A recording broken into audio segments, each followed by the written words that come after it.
Olá pessoas, esse é mais um vídeo meu aqui na internet. Eu tô fazendo esse vídeo aqui para responder aos comentários mais frequentes que eu tive naquele meu vídeo falando sobre a fosfetanolamina. E eu tô quase querendo que a fosfetanolamina realmente seja eficiente, porque muitos desses comentários me deram câncer.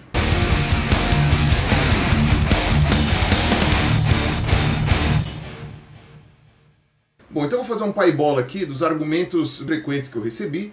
E logo depois eu dou uma explicação, eu vou tentar ser o mais breve possível. Cada um tem o direito de tomar o que quiser. Justíssimo, cada um tem direito de tomar o que quiser. Se eu quiser tomar 1 litro de Baygon para matar barata aqui, eu tomo. Entendeu? É uma consequência minha, é um risco meu. Eu posso tomar o que eu quiser desde que não prejudique terceiros. O problema não é quem toma. O problema não é quem toma. Eu falei isso no meu outro vídeo. O problema é quem distribui. Ao mesmo tempo que eu posso tomar o Baygon e morrer depois, né, ou ter uma intoxicação grave, lá no rótulo do Baygon está escrito bem claro, isto aqui não é para ser ingerido, isto aqui é veneno para barata. Agora, o problema é, se eu estou tomando uma coisa que eu não tenho a menor ideia do que é, aí você tem uma responsabilidade envolvida em quem produziu, em quem está distribuindo, em quem está dando. Então as pessoas têm uma total liberdade de tomar o que elas quiserem. O problema é, um professor que estava distribuindo um composto, que depois eu fiquei sabendo até que muitos anos antes de fazerem qualquer tipo de pesquisa com ele, já estava dando ele para a população.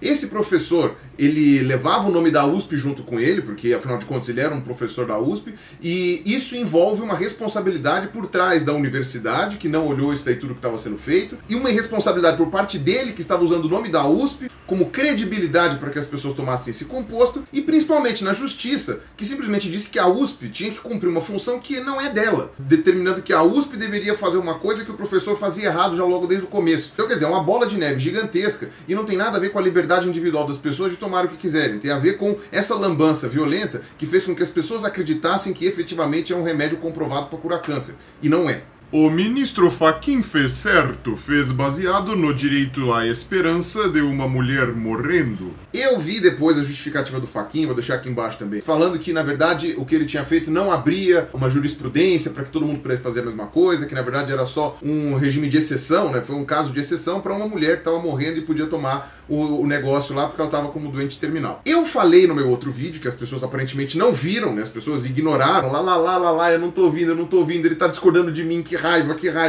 Mas eu falei lá que eu não via problema nenhum em um paciente terminal, que já estava desenganado pelos médicos, que já não tinha esperança em nada, tomar um composto, seja o que for, entendeu? Se for mijo de gato, a pessoa pode tomar isso daí, não tem problema nenhum. O que eu falei é porque o que depois se confirmou é que as pessoas que não estavam em estágio terminal, as pessoas que tinham outros tratamentos possíveis e boas chances de cura, estavam abandonando esses tratamentos para tomar esse composto aí do professor Querice, que inclusive estimulava isso. Falava para as pessoas pararem de tomar quimioterapia ou radioterapia se elas quisessem se tratar com a fosfetanolamina, e eu já vou falar disso logo mais. Então o grau de irresponsabilidade não é com pacientes terminais que estão lá, coitado, não tem alternativa, não tem chance nenhuma. Além do que, foi o que eu falei, você vai dar para pacientes terminais? Beleza, mas você tem que anotar esses resultados. Você não pode simplesmente dar como se fosse água benta, como se fosse uma vela de 7 dias, sabe? Você tem que anotar e ver, porque aquilo lá é que vai te dar informação com certeza de que aquele remédio funciona ou não. Mas se você não anota, você não faz pesquisa nenhuma, você simplesmente distribui para a plateia, assim como se fosse o Silvio Santos, sabe? Isso daí não ajuda em nada, isso daí não prova nada. O problema da decisão do Edson Fachin não tá no fato de que a mulher queria poder tomar um composto, sabe? Ela quer tomar xixi de gato porque ela tá quase morrendo, não sei o que, e vão dar xixi de gato para ela, ela tem o direito disso. O problema não é esse, o problema é que dentro da decisão judicial dele, envolvia a USP produzir um composto como remédio, que é uma coisa que ela já não deveria estar fazendo, e distribuir para uma pessoa, que é uma coisa que já não deveria nunca ter acontecido. Todos esses procedimentos que o professor fez são ilegais, esses procedimentos estão errados, eles não podem ser feitos. E ele mesmo admite que está errado.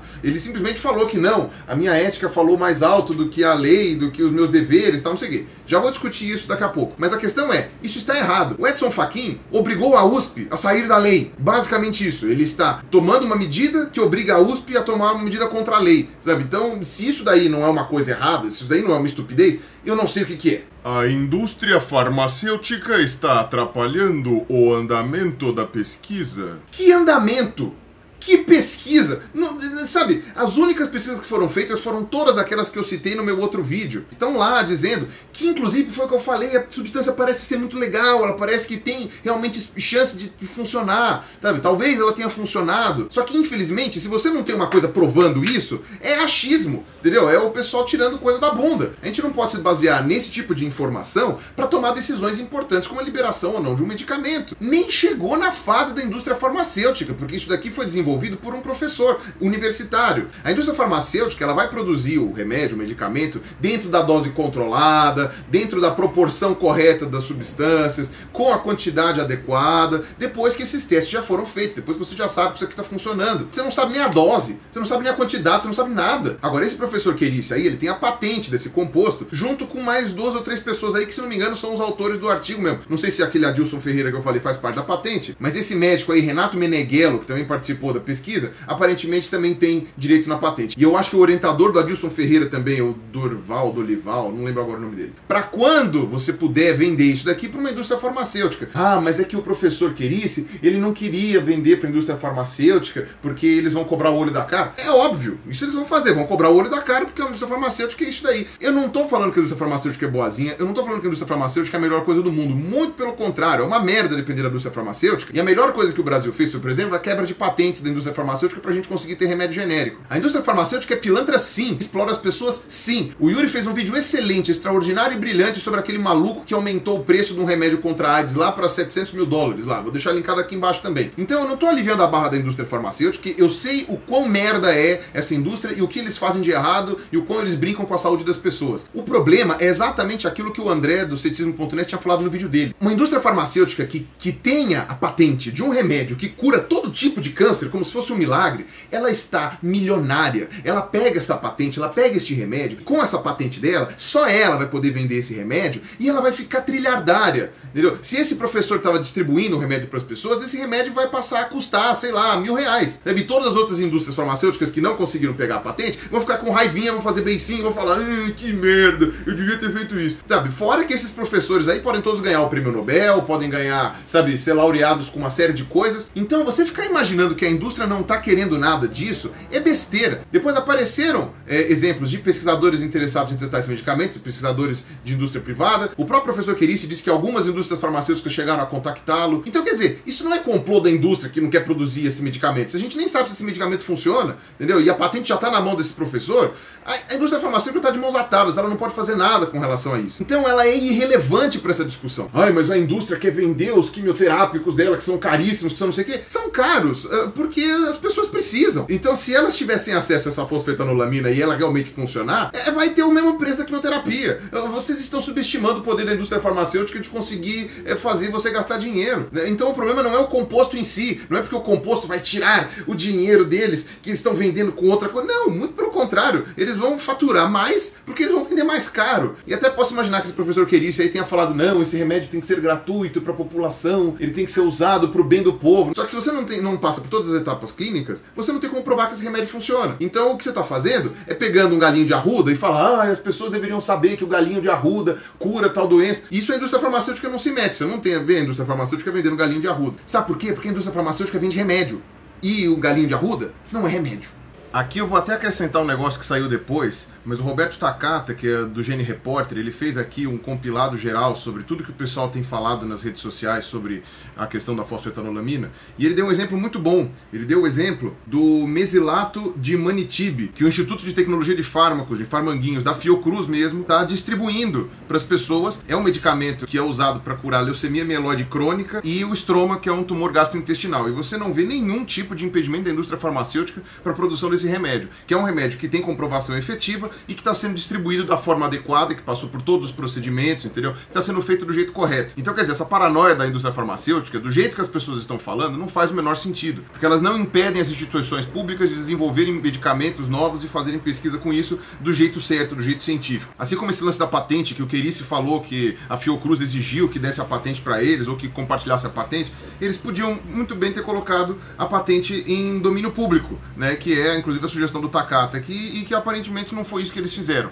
Então tá muito estranha essa história, tá muito mal contada. E o óleo de Lorenzo e o clube de compra Dallas? Muito bem, esse argumento até que é bastante interessante, dizendo que algumas pessoas já conseguiram, independentemente, desenvolver medicamentos que funcionavam, e no caso do clube de compra Dallas, né, mostra no filme que tinha um medicamento que era muito útil contra a AIDS, né, e que não estava sendo usado, que as pessoas não queriam usar, porque tinha gente faturando dinheiro com o outro medicamento que já estava sendo usado, e aí ele teve que ir até o México, porque lá no México os caras não tinham toda a legislação necessária e podiam usar o medicamento e tal. Essas histórias são muito bonitas, elas são muito legais, mas elas causam a sensação errônea de que tudo é assim, de que as coisas sempre vão ser assim. Como eu falei, em nenhum momento no meu outro vídeo eu disse que a fosfetanolamina não tem poderes contra o câncer ou que ela não pode curar o câncer. Eu inclusive falei que os resultados e as pesquisas que estão sendo feitas parecem ser muito promissores. Pode ser que ela cure, pode ser que ela tenha curado esse monte de gente que está falando que foi curada, mas a gente não sabe. Se você não faz um estudo controlado, com tudo bonitinho, com as pessoas não sei o quê,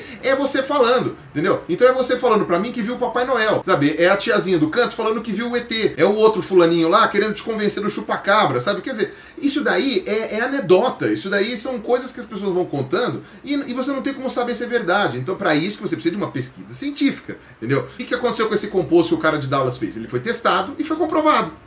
O que aconteceu com o pai do Lorenzo lá que desenvolveu o óleo? Foi comprovado. Depois que ele desenvolveu, fizeram os testes. Foi comprovado. No caso dele, porque era uma doença absurdamente rara, que ninguém ia ter interesse de pesquisar, e o cara pesquisou porque era o filho dele que tinha doença. Sabe, são casos muito particulares e muito específicos. O que esse professor Querice fez aí foi isolar um composto, isso aqui cura o câncer. Por quê? Porque eu quero. E vou distribuir isso daí pra todo mundo durante anos e anos e anos, e só 20 anos depois eu vou fazer a pesquisa, porque, isso daí são detalhes, né, pra saber se funciona mesmo ou não. E enquanto isso as pessoas vão tomando. Sabe, esse professor Querice, pelo visto, ele manja bastante dos paranauê da indústria farmacêutica no começo do século XX, porque eles faziam exatamente isso. Eles usavam as pessoas de cobaia sem fazer teste direito. Afinal de contas, Thalidomida mandou lembrança, né? Não sei se vocês se lembram. A Anvisa está embaçando a liberação dos testes clínicos. Bom, isso daí quem falou foi também o Renato Meneghello aí. Eu não sei se é verdade ou não, porque isso daí não tem como saber. Tá? A Anvisa realmente tem que liberar o uso desse medicamento para poder ser testado em pessoas, para poder liberar os testes clínicos. Se ela está embaçando, se ela está demorando por causa de burocracia, etc e tal, isso não é motivo para você ficar criando 750 mil teorias da conspiração, de que estão escondendo a verdade, porque não sei o quê. Na verdade, isso daqui é simplesmente para você chegar e pressionar a Anvisa. E falar, Anvisa, por que você não está liberando? O que está acontecendo? Será que não está faltando nada, não? Será que não está faltando um pouco mais de estudo pré-clínico? E aí eles estão querendo as evidências desse estudo pré-clínico para poder começar a fase clínica? Será que eles não estão exigindo alguma coisa que esse pessoal está com preguiça de fazer? Sabe, tentar apelar para a comoção nacional para ver se eles conseguem furar a fila que todos os outros medicamentos tecnicamente deveriam passar e eles não querem passar. Então, eu não sei, tá muito mal contada essa história aqui. Por que a Anvisa não libera esse composto para testes clínicos? Lembrando, liberar para testes clínicos, não para ser vendido como medicamento ou para ser distribuído para qualquer pessoa de maneira indiscriminada. Quimioterapia só faz mal?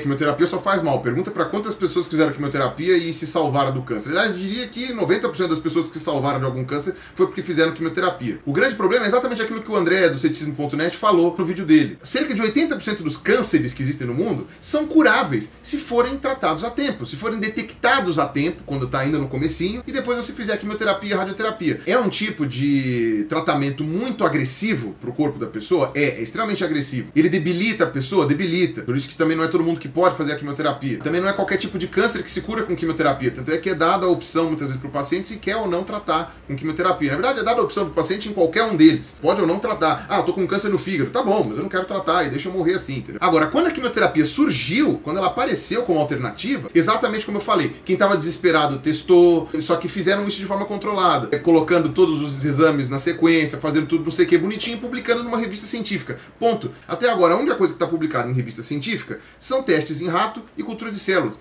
Ponto. Esse Renato Meneghello aí falou, eu tenho os testes, estou testando em seres humanos há muito tempo e eu sei que eles melhoraram. Você sabe? Então me prova. Então mostra os exames, mostra o resultado, faz uma tabela, faz uma estatística, publica essa porra desse artigo, sabe? Não fica falando no videozinho, eu sei que é verdade. Isso é coisa de quem não quer fazer todo o procedimento que dá trabalho, que leva tempo e que você vai ouvir crítica e fica apelando pro sentimento das pessoas e falando, vocês têm que liberar. Esse Renato Meneghello sabe que a população em geral é ignorante e está apelando para a emoção delas, para poder fazer com que algum passo aí seja pulado. Ou dentro da Anvisa, ou dentro da publicação que ele não quer publicar, entendeu? Alguma coisa assim. Tá muito estranha essa história. Quimioterapia faz mal? Faz, mas funciona. Se você detectar o câncer ainda no comecinho, você faz a quimioterapia, faz a radioterapia e você tem cura. Você é curado do câncer. Eu mesmo conheço um monte de pessoas que fizeram quimioterapia no momento correto e se curaram do câncer. Aquelas pessoas que não sabiam que tinham câncer e quando foram ver já era um pelotão, já era uma coisa horrorosa, já tinha se espalhado, já tinha metástase, essas daí fizeram quimioterapia e morreram. Então, quer dizer, ninguém esconde que a quimioterapia tem limites. Existe um limite para a quimioterapia. O remédio comprovadamente curou gente. É incrível como em 5 dias todo mundo virou oncologista, cara. Todo mundo virou especialista em farmácia, em bioquímica, em medicina. É extraordinário, cara. O pessoal veio me descrever o mecanismo de como funcionava a fosfetaleonamina, que não foi publicado. Ninguém publicou esta merda. Então como é que eu vou saber se você inventou isso daí da sua bunda ou se isso daí tem algum respaldo? Essa é a diferença do método científico. Você faz, você publica, as outras pessoas vão replicar o que você fez e vão falar, olha, funcionou, maravilha. Ou então, cara, você comeu uma bola violenta, né? O pessoal não sabia nem o que era comer bola, né? Comer bola é tipo, você fez uma cagada. Pô, você fez uma cagada violenta aqui, que você esqueceu um número aqui, esqueceu uma dosagem aqui, por isso que deu certo. Sabe? Na verdade, você está enviesando estatística, está fazendo um monte de coisa, sabe? Por isso que é preciso replicar. Novamente, eu sei, quem está desesperado, quem não tem outra alternativa, não vai ficar esperando para pesquisa científica. Ok, não vai ficar esperando para pesquisa científica. Mas é isso que eu falei. O erro foi da USP, o erro é desse professor, o erro não é da pessoa que está desesperada. O erro é desse professor que resolveu distribuir um remédio que ele nem sabia o que era e da USP que não vistoriou isso daí. Aliás, da onde esse professor ficou tirando dinheiro para fazer esse remédio também durante tantos anos, a ponto de produzir 50 mil cápsulas por mês, eu não sei, né? Tá muito estranho isso daí também. Você não entrevistou os pacientes que se curaram? Isso daqui as pessoas estavam falando por causa da matéria sensacionalista de merda da Record, que é tudo que a Record sabe fazer, sensacionalismo. E eles simplesmente entrevistaram um monte de gente que foi curada de câncer e que disse que tomou essa fosfetaleonamina e que estava melhorando e tal, não sei o quê. Pois bem, eu vou explicar uma coisinha pra vocês. Vamos imaginar que existe um tipo de câncer que mata 90% das pessoas que sofrem dele. Então, quer dizer, 90% quer dizer que de cada 10 pessoas, 9 morrem por causa do câncer. E uma fica viva por N motivos. Tem algumas em que o câncer rescinde, ou seja, ele melhora sozinho. Tem alguma peculiaridade naquela pessoa que o câncer não mata. Esse câncer ele fica menos agressivo quando tem esse gene ativo, uma coisa assim. Ou então o sistema imunológico dela é um pouquinho mais competente. Sabe, você tem uma série de fatores que podem fazer com que essa pessoa aqui não morra. Isso isolando todas as variáveis, tá? Isso aqui não é porque ela é psicologicamente melhor, ou porque ela tomou um chazinho, ela fez não sei o quê. Não. É simplesmente falando do que é inato. Esse câncer hipotético que eu tô usando aqui, ele mata 90% dos doentes. Então, quer dizer, alguém já fez essa estatística, alguém que trabalha em hospital, alguém que já trabalhou em institutos de oncologia e tal, não sei o que, chegou e falou assim, ó, esse câncer mata 90% dos pacientes. Sabendo disso, eu quero testar um remédio nesse câncer hipotético que eu inventei aí que mata 90%. Eu vou dar uma pilulinha, tá? E vou acompanhar o tratamento de cada uma dessas pessoas aqui. Vou pegar 10 pacientes, tá? E vou dar esse tratamento para todas elas. Desses 10 pacientes, 9 morrem. Exatamente como era esperado que morresse sem a porcaria do remédio. E morrem. E esse último aqui que não morreu, tomou o remédio também e não morreu. Ele sobreviveu por qualquer coisa, menos por causa do remédio, porque os outros que tomaram o remédio morreram. Então, o remédio não é o diferente. Então, digamos que eu sou a Record, eu vou fazer uma matéria sobre esse remédio. De 100 pessoas que sofreram desse câncer, 90 morreram. 90 tomaram o remédio e morreram, porque esse remédio não faz diferença nenhuma. 90 morreram. A Record vai entrevistar essas pessoas? Não, ela não vai, porque essas pessoas estão mortas. Então ela não vai entrevistar essas 90 pessoas que morreram. Ela vai entrevistar quem? Aquelas 10, os 10% que sobreviveram, tomando o remédio. E vão falar, eu tomei o remédio e eu me curei. Eu tomei o remédio e eu fiquei bom. Só que nesse exemplo que eu tô te dando, você sabe direitinho que não foi o remédio que fez essas 10 pessoas sobreviverem. O que fez essas pessoas sobreviverem foi alguma coisa natural que elas já têm, porque o remédio foi dado também para aquelas 90 que morreram. Só que você que está assistindo a reportagem da Record, você não sabe que o remédio não fez a menor diferença. Então eu acho que esse exemplo que eu dei ficou bem ilustrado. Por que eu não preciso ouvir o depoimento das pessoas que tiveram a cura por causa desse remédio? Porque existe caso de câncer de gente que se curou tomando babosa, de gente que se curou tomando sol, de gente que se curou deitando do lado esquerdo, no lugar do lado direito, de gente que se curou andando de ponta cabeça. Tem todo tipo de gente que se curou de câncer e é sempre uma evidência anedótica, uma pessoa aqui, uma pessoa ali, entendeu? Você junta 10 pessoas que curiosamente sobreviveram e tomaram a babosa, você fala, tá vendo? A babosa cura câncer. Mas você não sabe. Por isso que eu não preciso entrevistar essas pessoas. Eu preciso de uma estatística. É só isso que eu preciso. Esse Renato Meneghello aí, que é médico, que tá falando que tá dando remédio pra galera, será que ele tá anotando isso daí? Falando, olha, a pessoa realmente está melhorando, teve remissão do câncer em 80%, teve não sei o que, diminuiu a quantidade de célula, tá aqui a cópia de todos os laudos, não sei o que. Faça uma estatística, anote tudo, publique numa revista, e aí eu vou parar de questionar você, e aí eu vou parar de duvidar, e não vou achar que você tá simplesmente pegando a opinião de um e outro aqui e descartando aquelas que não concordam com você. E ele, inclusive, no vídeo dele tá falando umas coisas que aparentemente ele mesmo não tá acreditando muito que esse remédio faz diferença, porque senão ele não estaria falando que, se não faz bem, pelo menos mal não faz, né? Então ele também não tá com muita certeza assim, não. Entendeu? Então eu quero que você tenha certeza e me prove. Pronto, aí eu paro de questionar. É assim que a ciência funciona. Se você não faz isso, você pode muito bem estar sendo um santo, mas você pode também estar sendo um charlatão. E eu quero tirar essa dúvida da minha cabeça, assim como todo mundo quer tirar. E a Anvisa, pelo visto, também, né? Se este composto é produzido pelo nosso corpo, mal não deve fazer. Isso também foi uma argumentação desse Meneghelo aí, sabe? Tipo, se não faz bem, então também mal não vai fazer. Qualquer coisa pode fazer mal. Isso aí o Drauzio falou lá, coitado. O Drauzio tá sendo linchado agora, o pessoal tá até fazendo teoria da conspiração de que ele quer faturar com o sofrimento dos outros, sabe? Pessoas completamente irresponsáveis que não conhecem nada do Drauzio. O Drauzio tá há anos tentando ajudar as pessoas. Eu acho leviano a maneira como as pessoas estão tratando o Drauzio agora. A questão é, qualquer coisa produzida pelo nosso organismo pode fazer mal. O seu organismo produz gás carbônico quando você expira. Se eu te trancar numa sala cheia de gás carbônico, você morre. O teu organismo produz adrenalina. Se eu te der uma injeção de adrenalina gigantesca, você morre. Então não é porque é produzido pelo organismo que tá tudo bem você tomar e aí não tem problema. E eles dizem que eles passaram pelo teste letal, né? Dizendo que é inerte, de que ele não machuca, não faz mal nenhum para células boas, né? Células saudáveis, tal, não sei o quê. Ótimo. Mas eu também não vi publicação nenhuma disso. Os caras podem estar falando isso daí e estar falando a verdade, ou os caras podem estar mentindo, os caras podem estar inventando, os caras podem estar falando que fizeram e não fizeram. Se você não tem uma prova disso, sinto muito. Entendeu? Isso daí não vale de nada. Você falou mal do professor porque ele não é médico? Cara pálida, calma aí, eu não falei mal porque ele não é médico. Apesar de que pode ter dado essa impressão em determinados momentos do vídeo, mas é porque as pessoas estavam dando poderes de médico pra ele. Médico, farmacólogo, ou biólogo, ou bioquímico, ou biomédico, ou qualquer outra coisa assim. O que eu falei é que ele é químico e ele não tem nenhuma experiência na área de saúde. Nenhuma, zero, rosca, bola. Todos os artigos que ele publicou durante todos esses 70 anos de vida dele foram artigos sobre química, sobre separar composto, sobre condutividade, sobre como que você faz a substância X ou Y, sobre isolar titânio. Então, não é desmerecendo o fato dele ser químico, não é desmerecendo o fato dele não ser médico, inclusive de outros profissionais que também trabalham na área de saúde e às vezes manjam mais que médico. O que eu tô falando é, ele não tem expertise em nada disso. Foi isso que eu quis frisar naquele meu outro vídeo. O cara é químico e não trabalha com a área de saúde. Ele separou um composto, leu um paper lá de 1900 e bolinha, colocou na cabeça que aquilo ali cura o câncer, então ao invés de fazer teste, ao invés de fazer pesquisa, ao invés de correr atrás, ele resolveu distribuir isso daí pra todo mundo, sabe, Papai Noel, e dar pra todo mundo, e falar, é como eu sou feliz, como eu sou legal. Vocês entenderam a diferença agora do que eu quis dizer? Você usou referências do G1 e da época. Bela merda. Sim, vocês têm razão, o G1 não é lá muito confiável, nunca foi. Entendeu? Já tem um monte de histórias de que o G1 mente mesmo, ou fala besteira. Isso daí vale para quase todo tipo de jornalismo no Brasil. Só que eu tinha que me basear em alguma coisa. Eu não me baseei numa matéria do G1 para ver o que aconteceu com o medicamento ou não. Porque isso eu fiz as minhas pesquisas. Estava escrito lá no meu vídeo, na descrição do meu vídeo, todos os artigos. Eu fui pesquisar o currículo dos caras, fui ver tudo isso daí. Eu só usei a matéria do G1 para me basear em toda a história contada, em toda a sequência do que aconteceu. Porque o G1 entrevistou esse professor, eu não entrevistei.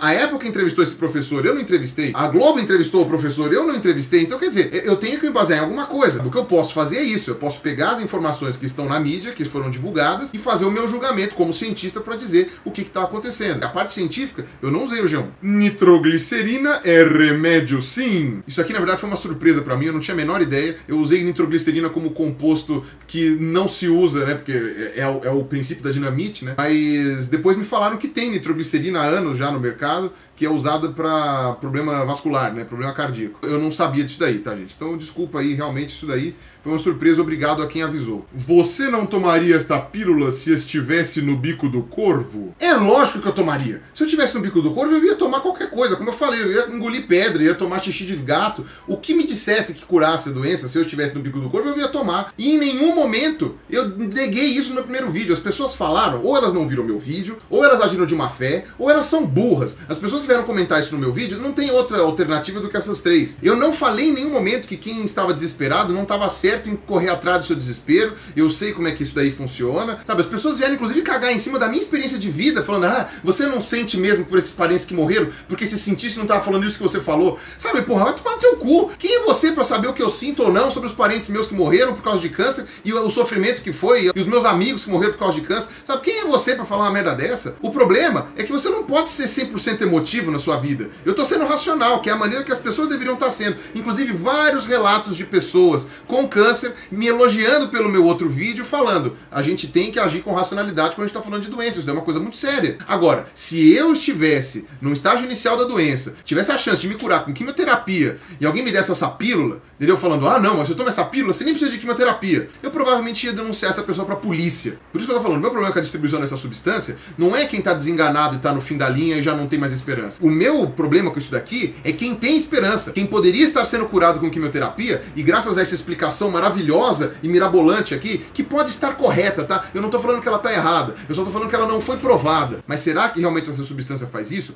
Tomara que faça, entendeu? Essa que é a questão, eu não tô falando que não faz, eu tô falando que eu não sei, e eu tô falando que a USP, como uma entidade de pesquisa, não pode permitir a distribuição irregular de um composto que a gente não sabe o que faz, e que se você distribui, você tem que ter um controle, que não tem. Eu recebi relato aqui de gente que tomou esse composto aí e morreu do mesmo jeito. Agora, eu não vou usar esses relatos que as pessoas me passaram como fonte, porque isso seria evidência anedótica também. Eu preciso de uma pesquisa bem feita, é só isso que precisa. O pessoal tava falando, se fosse em outro país, ele já era um gênio, era não sei o que. Não, se fosse em outro país, se fosse um país sério, esse querice estava preso. Se fosse um país sério e não um país que aceita carta de médium psicografada como evidência jurídica, esse instituto de química aí teria tomado um processo monstruoso por negligência. E o pior não é isso. O pior é que agora os detentores dessa patente, que inclui aí, se não me engano, esse Meneghel aí, o professor Querice e tal, não sei o que, eles estão conversando com políticos pra furar a fila, para passar por baixo do pano, para liberar essa porcaria desse composto sem fazer os testes clínicos, sabe? É o mesmo tipo de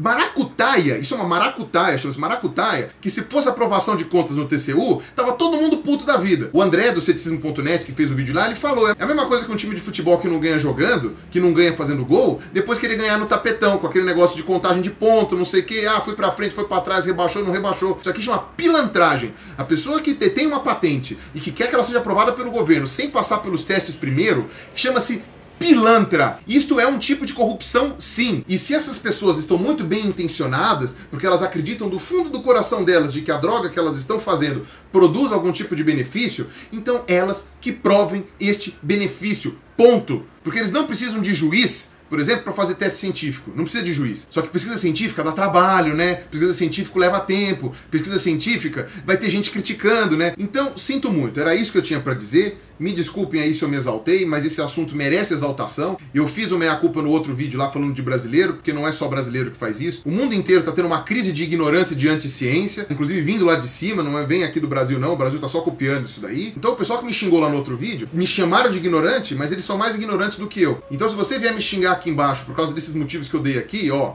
recado tá dado. É isso aí, então, um abraço pra vocês e falou!